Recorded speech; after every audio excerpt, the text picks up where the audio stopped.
काही महिन्यांपूर्वीच त्यांचं दुःखद निधन झालंय. पुण्यातील प्रसिद्ध आयुका संस्था उभारण्यामध्ये त्यांचा सिंहाचा वाटा होता. शास्त्रीय लेखनाव्यतिरिक्त त्यांनी अनेक पुस्तकं, कथा लिहिल्या आहेत.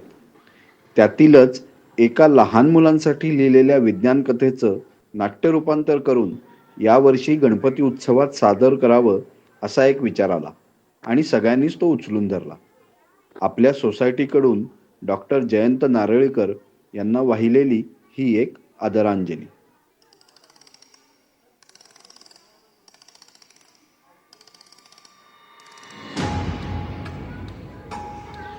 रंगदेवता आणि रसिक प्रेक्षकांना विनम्र अभिवादन करून पार्थ एन्क्लेव्ह सोसायटीतील बच्चे कंपनी सहर्ष सादर करीत आहे नाटक टाईम मशीनची किमया. लेखक डॉक्टर जयंत नारळीकर, नाट्य रूपांतर डॉक्टर मधुरा काणे, दिग्दर्शन हेरंब काणे. पात्र परिचय: बाबा मधुर मंडोरे, मावशी आरवी देशपांडे, लिली स्पृहा जोशी, पिंट्या स्वराज बोरावके, बाजा सुशीर काणे, पहिला मावळा चिराग शहा, दुसरा मावळा अयांश घाटगे, बाजी पाटील कृष्णा पाटील आणि तानाजी शुभंकर भिंगारकर. सादर करीत आहोत टाईम मशीनची किमया.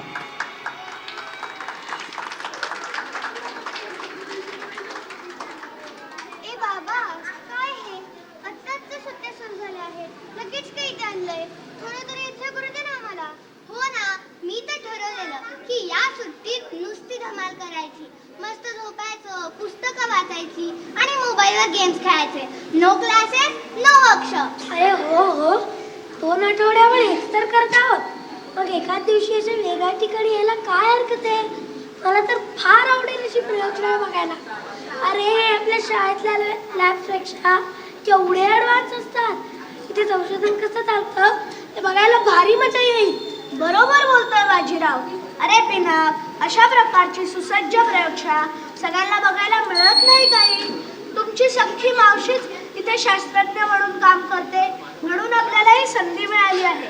आणि लिली, तू एरवी एवढ्या आवडीने पाहतेस त्या सायफाय मूव्हीज मध्ये दाखवतात तशी ही लॅब नसेल कशावरून? मग तर तू अशी लॅब प्रत्यक्ष पाहिली म्हणून मैत्रिणींसमोर फुशारकी पण मारू शकशील. अरे लिली, पिंट्या, मावशी आलात मस्त. अगं लिली, केवढी उंच झालीस ग तू. माझी उंची गाठलीस की. आणि हा कोण मित्र वाटतोय तुमचा? हो. अरे मावशी, तुला याचं नाव माहित आहे का? बाजीराव. अरे हसतोस काय? छान आहे की नाव. काही नाही मावशी, माझं नाव थोडं जुन्या काळातलं आहे ना म्हणून हे नेहमी चिडवतात मला. पण माझं नाव ना माझे खापर पणजोबा बाजी पाटील त्यांच्यावर ठेवलंय. ते ना खूप पराक्रमी होते. महाराजांच्या सैन्यात होते. लहान असताना तानाजी मालुसरे बरोबर सिंहगडाची लढाई लढले होते. सगळं माहिती आम्हाला. आहेच मुई. आहा, पुरे आता. इथे प्रयोगशाळेत आलात ना, चिडवा चिडवी एकदम बंद. हे बघ सोनाली, हे असं आहे. आता हे त्रिकूट मी तुझ्या हवाली करते. तू एवढ्या आवडीने तुझी लॅब दाखवत आहेस खरी, पण ह्यांचे उद्योग सांभाळून घे. हो, काळजी करू नका. एकदम शहाण्या मुलांसारखे राहतील ते. होय ना मुलांनो? होय मावशी. चला तर मग.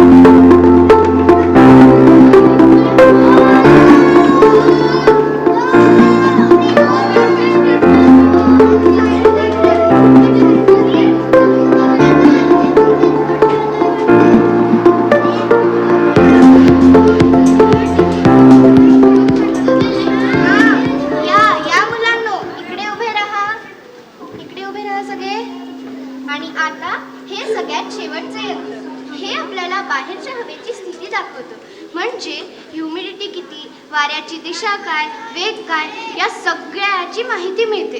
कसलं भारी काम करतेस ग मावशी. म्हणजे आम्हाला काही फारसं नाही कळालं तरी अगदी सिनेमात दाखवतात तसंच काहीतरी भारी संशोधन करतेस एवढं कळालं. हा बाजीराव, तिकडे जायचं नाही, मागे लगेच. हे बघ, तिकडे आमचं खूप महत्वाचं असं संशोधन चालू आहे, एकदम टॉप सिक्रेट. त्यामुळे तिकडे न गेलेलंच बरं. सॉरी मावशी, मला माहित नव्हतं. आहे रे. तर आवडली ना तुम्हाला माझी प्रयोगशाळा?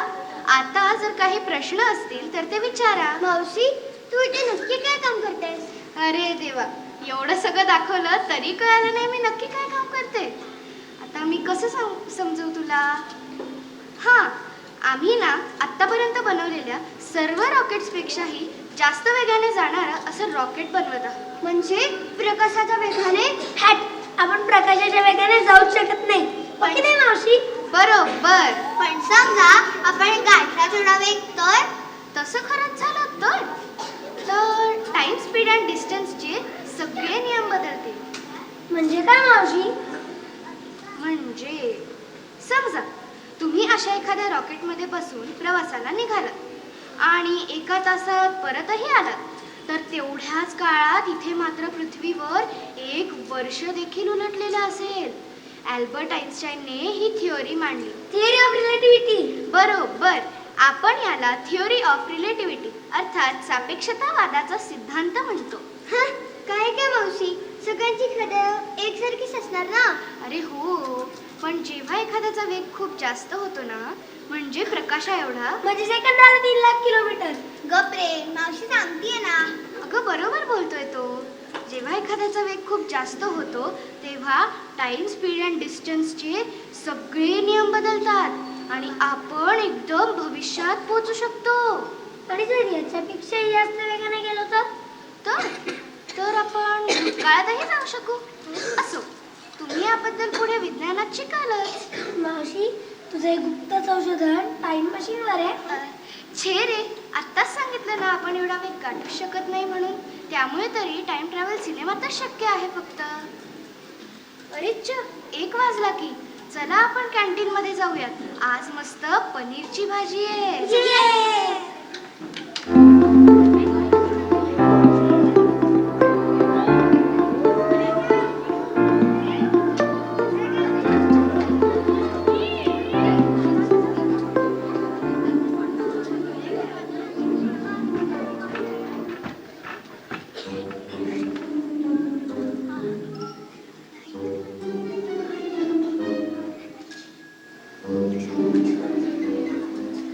काही आहे बाजा, तुझं डोकं कसंही चालतं. अरे खरंच, जरा विचार करा ना.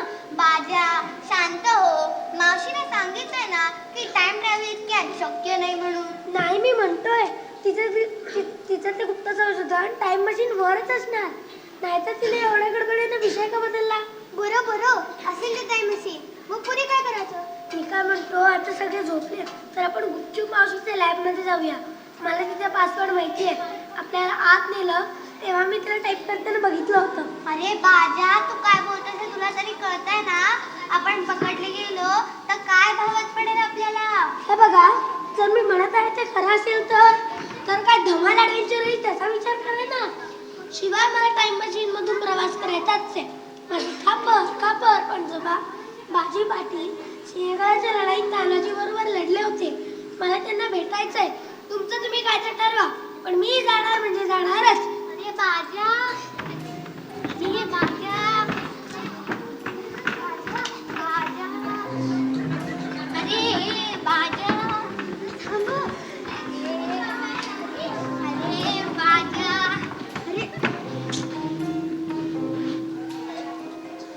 अरे बाजा, पासवर्ड लक्षात आहे ना? चुकीचा पासवर्ड घातलाय तर अलार्म वाजेल आणि आपण पकडलं जाऊ. हे तू मध्ये बोलू नकोस रे.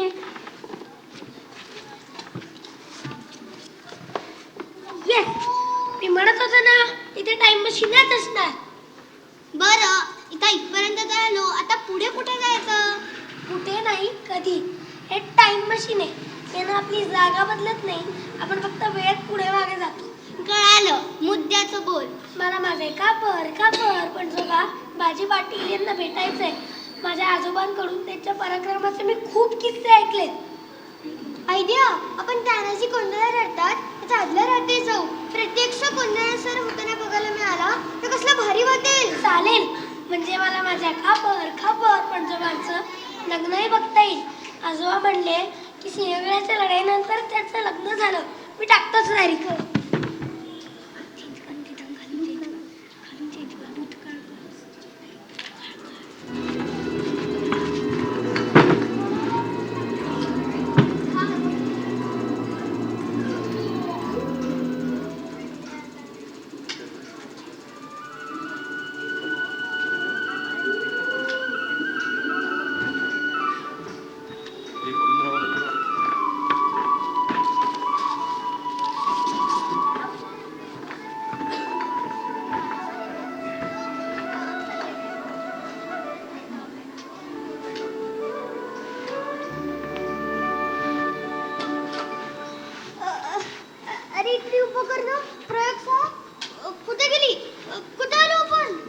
नाही कधी.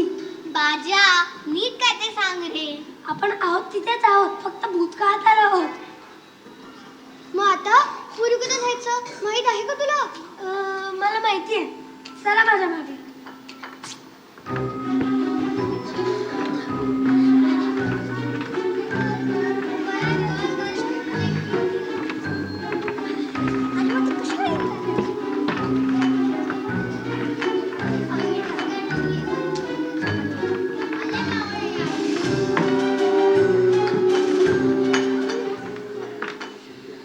अरे हन्म्या, अरे शिरप्या, कोण रे पोरं? इथले दिसत नाहीत. नाही रे, चल विचारू. चल. ए पोरांनो, अरे अरे कुठं निघालात? या चंगी बंगी कपडे घालून? कोण रे तुम्ही? इंग्रजाचे हेराच काय? नाही नाही, आम्ही हेरबीर नाही. नाही नाही, इंग्रजांनी कपडे आम्हाला फक्त घालायला दिले. हो, आम्ही इथले नाही, हरवला होता, मला मदत करा. हो, हरवला तोय. चला माझ्या संग, पाटलांकडेच नेतो तुम्हाला. हंड्या मागून जा, पोरं पळून जातील नाहीतर. ये पटपट. ए चल पटपट. ए चल पटपट. ए चल पटपट. तुला एकदा सांगितलेलं कळत नाही रे.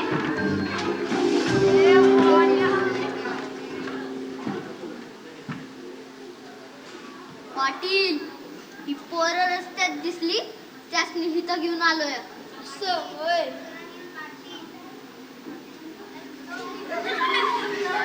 बोलला तुम्ही? मी लिली. मी पिंट्या. आणि मी बाजीराव. बाजीराव तू बी? अरे मी बाजीराव पाटील. कोणाचा रे तू? देशपांडे का पासलकर? हा कोणी नाही. तुमच्या नाही बाजीराव पेशव्यांवर नाव ठेवलं याचं. पेशवा? यो कोण? अरे पिंट्या, बाजीराव पेशवे काय 70 वर्षांनी येणार आहेत. नाही तर काय? ए काय कुसूर पुसूर करताय? कोण येणार 70 वर्षानं? आणि तुला आजच कसं ठाऊक? बऱ्या बोलानं समज सांगा, नाही तर जातो हिसका. पाटील काय गडबड आहे?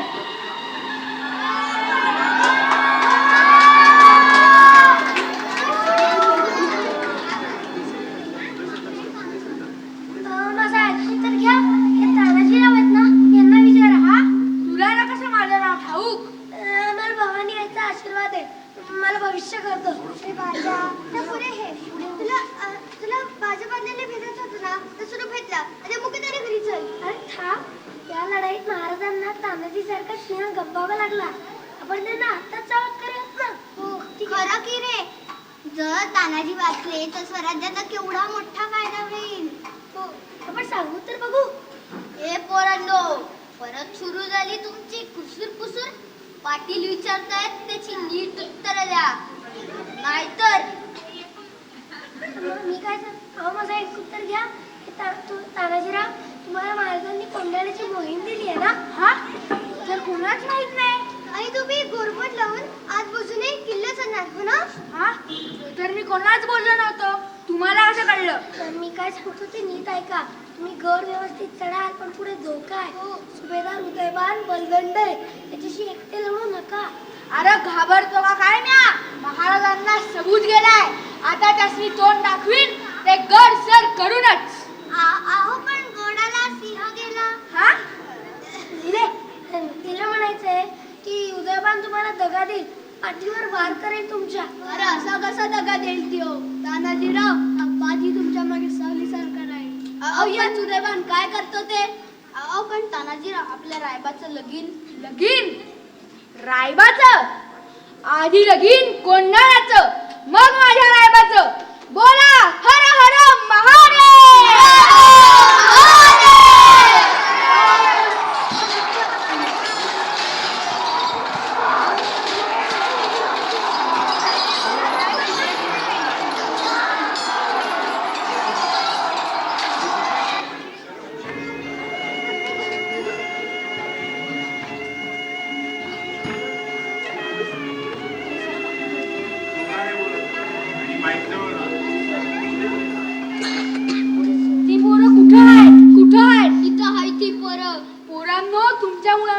जिंकलो, मोहीम फत्ते केली, पण फार मोठी किंमत मोजावी लागली मला.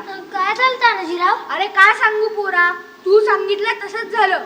जो उदयवान हल्ला केला त्यानं माझ्या पाठीवर, पण तो वार बाजीने स्वतःवर घेतला.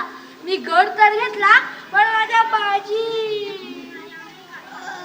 अरे आपण तानाजीला वाचवलं खरं, पण बाजी पाटील खरं की रे गोंधळात झाला जरा. पण ठीक आहे, चला आता आपल्याला निघायला हवं. नाही, मी परत नाही येणार. अरे बाजा चल. नाही, मी तुम्हाला कळत नाहीये. माझे खापर पंजोबाच गेले की. पण आपल्याला जायला हवं, चल. नाही, मी परत नाही येणार.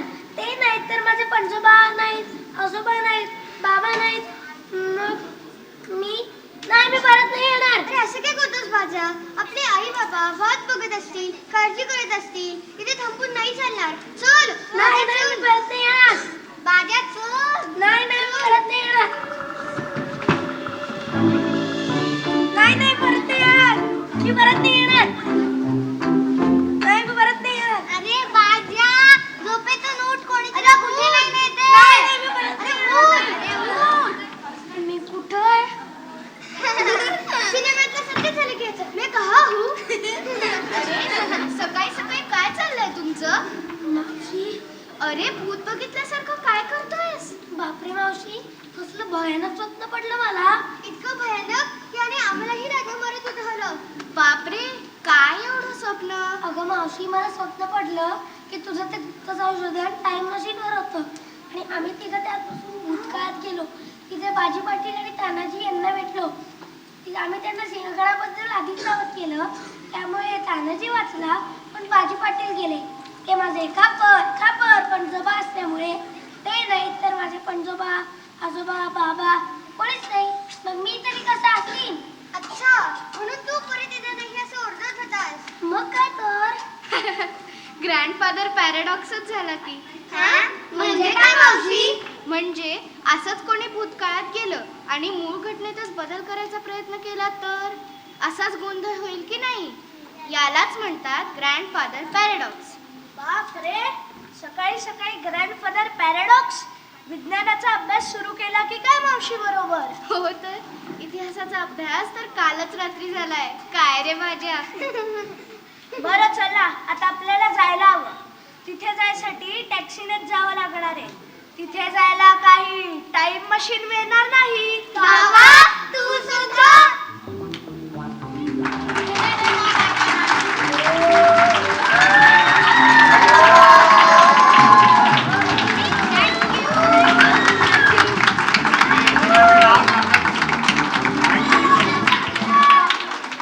नाव सांगा, ओरडा. मी लिहिली. सुरुवात. मी बाजा शी.